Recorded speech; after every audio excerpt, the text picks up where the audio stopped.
I think what's new about this exhibition, which I've just seen now for the first time, and it's a revelation, because I think it shows a dialogue with American art, American abstract expressionist art, for example, in particular, that you don't find nearly so much in the earlier work. In fact, in the work of the 1960s and 1970s, he's turning his back on abstract expressionism, pop, and so on.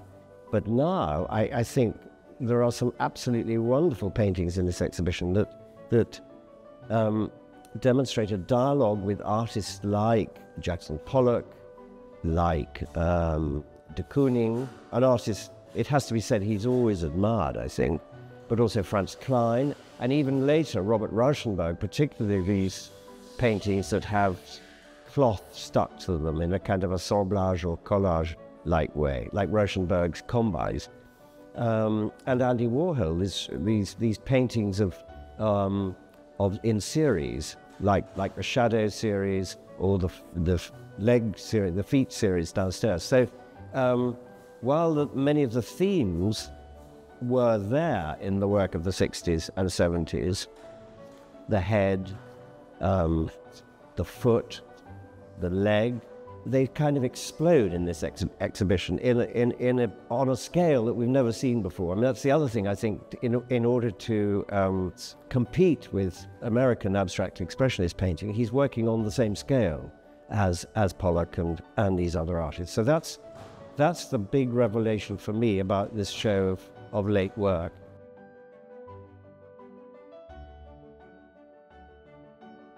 Yeah, he was overwhelmed by it, but he felt he couldn't cope with it. You know, this was the first time he'd just come to Berlin, West Berlin. It was 1958 or something. He'd been brought up in Eastern Germany, first of all in the Nazi period and then under the socialist Soviet occupation. And where socialist realist art was the prescribed style, sort of figurative, heroic, you know, propagandist. To see what the Americans were doing was just, you know, I can't handle this. So it took a long time to process that and absorb it. And I think what you're seeing in this show is the full realization of that, you know, interaction with American painting.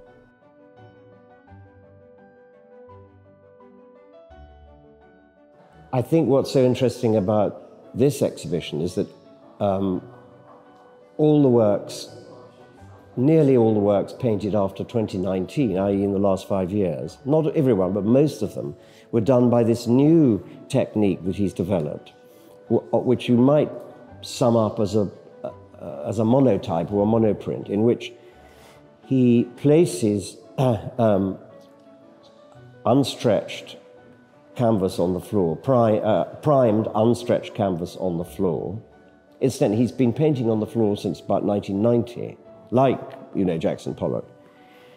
He places the canvas on the floor, paints the image on that canvas, and then with a completely blank canvas, sometimes painted black, but very, very often not, just primed white, he presses that down on the painted canvas, and with a broom applies pressure to it all over, and then peels it off. And it's that canvas that he frames and exhibits, and maybe occasionally works on with a brush.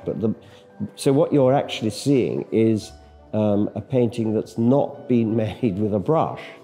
The work on the floor was painted conventionally with a brush, but then he presses and pulls it away. And so if you look very carefully, these are the very flat painting canvases in which there's no impasto, no pigment. And I think it's part of his wish that he's had all his life to get away from the idea of an artist's handwriting or style being the most important thing. I mean, it's in a way not unlike Warhol using photographic techniques, actually not touching images with his hand or his brush, to reduce the autograph role of the artist to a minimum. And that applies to a lot of the paintings in this exhibition. He only started doing this in 2019, so earlier shows of his work of earlier decades wouldn't have had these paintings. So that's what's very new in this exhibition, and I would have thought, I haven't counted, but there must be about half the works in this show were painted like that.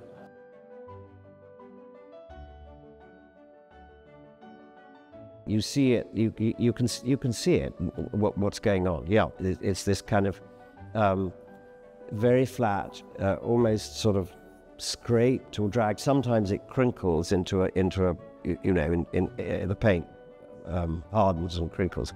But no, it's like what, you know, children do in art classes at school.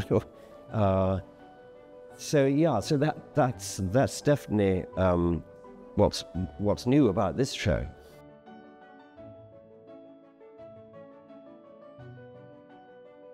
Yes, I mean, autobiography, memory of his own work, art history, all these things have played an important, crucial role, because his is a kind of painting that is not a window onto the visible world. It's not a depiction of reality through our optical perception. You know, he's following in the great tradition of 20th century post-cubist and post-cubist art. And what I think is new about this show is the autobiographical element in this show. I would say it resides in those paintings in which you can sense approaching old age and even death, even finality. The very dark paintings which show male and female, that's very much the artist and his wife together, naked, sometimes on a bed that might resemble a hospital bed, sometimes, for example, in the wonderful double portrait that you have, where the figures are black, but they seem to be being eaten by the gold paint. There's kind of disintegrating, fading.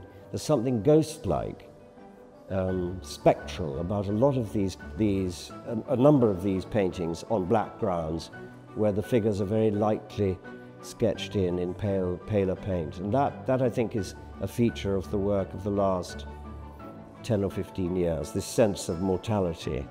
It's always been there in his work, right from the beginning. I mean, the very early more figurative paintings, well, more the upright paintings, or upright figure paintings of the 60s. There's a sense in which flesh is the subject, and it's flesh in its most unprepossessing form, corrupted flesh, decomposing flesh. So there's been this right from the beginning, really, from, I would say, the early 60s, when he was in West Berlin, this very strong feeling of flesh, bodies, after violence and pain and suffering. It's the kind of what's left. And there's almost no sense of redemption or relief that you might get in religious art. Yeah, and I think that comes from, you know, the experience of World War II, which he lived through as a child, the revelations about the Holocaust afterwards, which, you know, he would have started to find out about when he moved to West Berlin. I think that persists right throughout, and you see it coming out in a less in a kind of specifically German context in this exhibition. After all, he's always said, I'm a German artist, I can't escape from being a German, everything that means. And I'm part of the great German tradition of ugliness in painting, and I think he's referring to Northern Gothic art. But here, it has a, however melancholic some of these paintings are, it has a personal, much more personal, rather than say political or historical meaning to it, and I think that's what makes it so moving, poignant.